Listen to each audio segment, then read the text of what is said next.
In today's video, I'm going to teach you how to cut out part of an image in Affinity Photo. Whether you're removing a background, extracting a subject, or isolating a specific area, the process is all about making a clean selection and then deciding what to do with it: cut, copy, mask, or delete. Start by opening Affinity Photo and loading your image through File, then Open.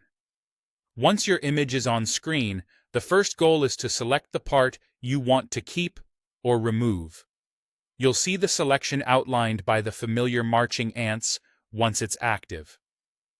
For most photos with people or distinct objects, the selection brush tool is the quickest way to go. Choose the selection brush from the toolbar, then paint over the area you want to keep. The tool detects edges as you drag, so take your time, zoom in, and use a brush size that fits the details. If it grabs too much, hold Alt or Option and paint to subtract from the selection. When you've got a solid, rough selection, click Refine.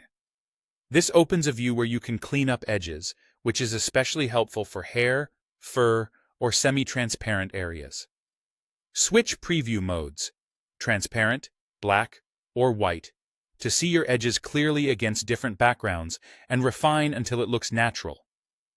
If you need a perfectly precise outline, try the pen tool. Click around the subject to place nodes and trace the shape carefully. When you close the path, use the selection option in the context toolbar to convert that path into an active selection. This approach is great for clean, hard edges like products or architecture. With the selection ready, you've got options. If you want to remove that part from the current layer, simply press Delete. If nothing happens, or if the entire layer disappears, right-click the layer and choose Rasterize to Pixel Layer, then try Delete again. If you'd rather use the selected area elsewhere, keep the selection active and press Ctrl or Command plus C to copy. You can paste it back into the same document or into a different one with Ctrl or Command plus V. For a flexible, non-destructive workflow, create a mask instead of deleting. With the selection active, click the mask layer icon in the Layers panel.